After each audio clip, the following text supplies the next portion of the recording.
Hello and welcome to A New You. I'm Timmy the teacher. I was shocked to find that according to the Department of Labor, the average U.S. consumer spends 3.8% of his or her salary on clothing and apparel, totaling almost $2,500 annually. Ouch. Certainly looking good matters, but I want to look good without breaking the bank. And well, I am here with fashion contributor Jill Lane to discuss how to bring new life to old clothes the DIY way. Welcome, Jill.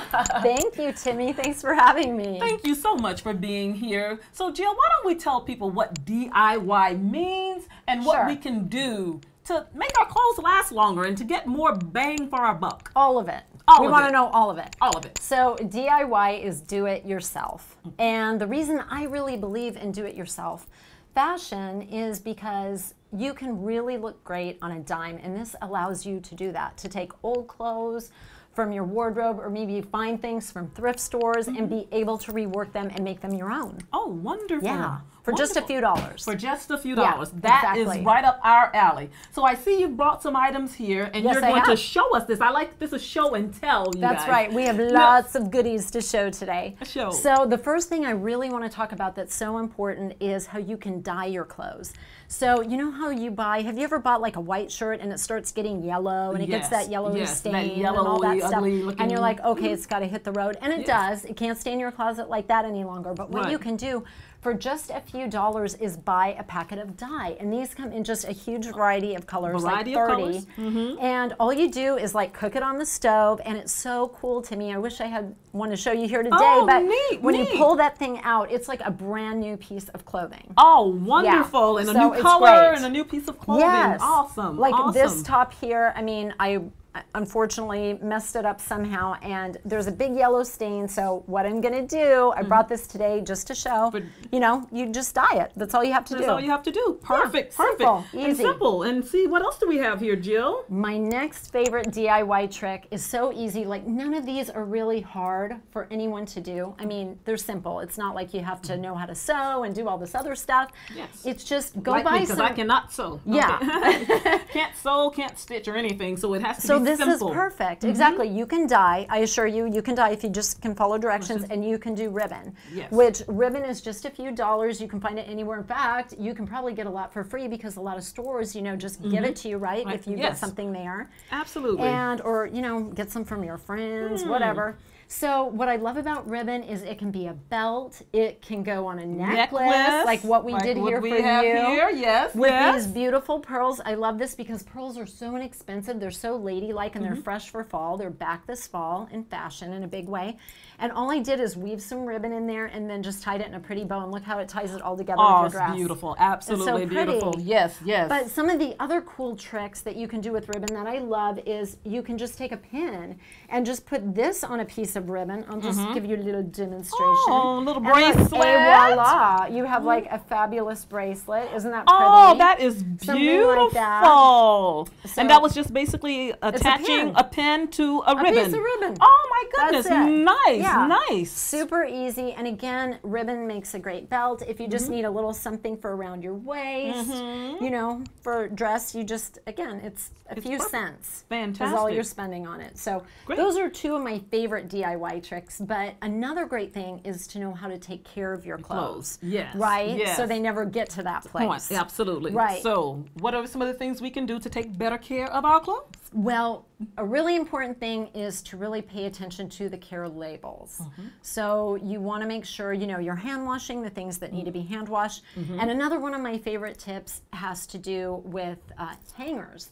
You don't want to use those hangers you get, just the wire hangers. Remember that Joan Crawford movie, No More Wire Hangers? No more wire hangers. I am no more wire hangers, lady. They have these wonderful hangers today that are felted. They've really come down in price. So if you can buy buy those. They take just great care of your clothing. You can hang things up and you won't get that weird little lumpy thing, you know, that you tend to get on some of your clothes with the other types of hangers.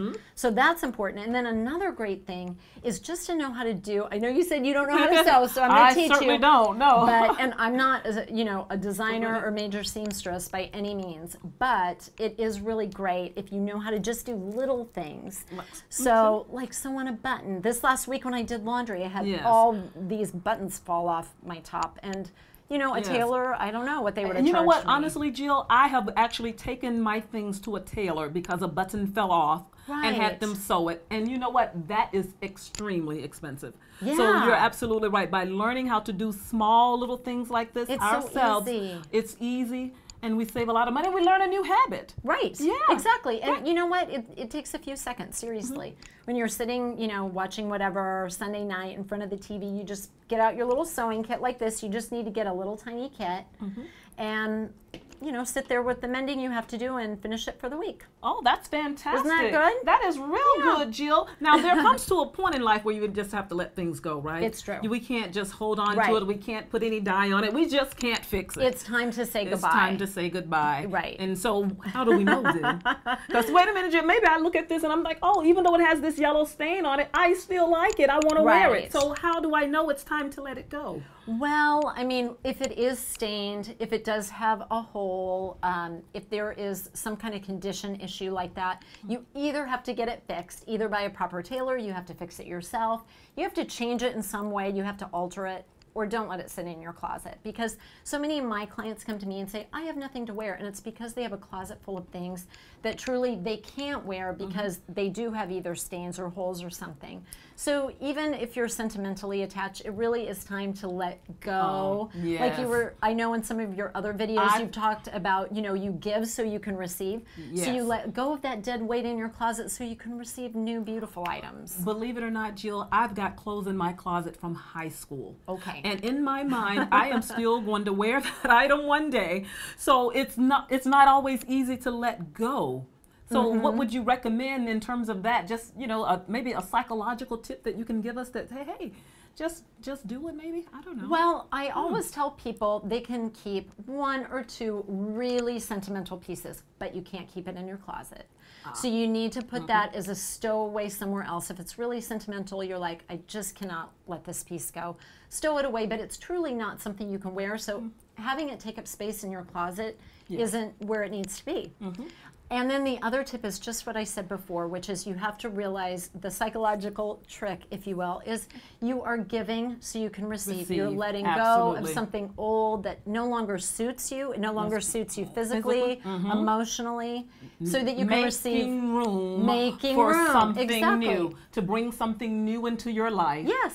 And I just want to thank you so much, Jill, for sharing those tips with us. As always, imparting you all, financial success is not a gift. It's a habit. I want to hear from you. So please follow me on Twitter, #TimmyTeacher. Like us on Facebook, newfitworldtv.com. And please send me your questions, comments, tips, and places where you've found great deals so we can share with our viewers and on our website.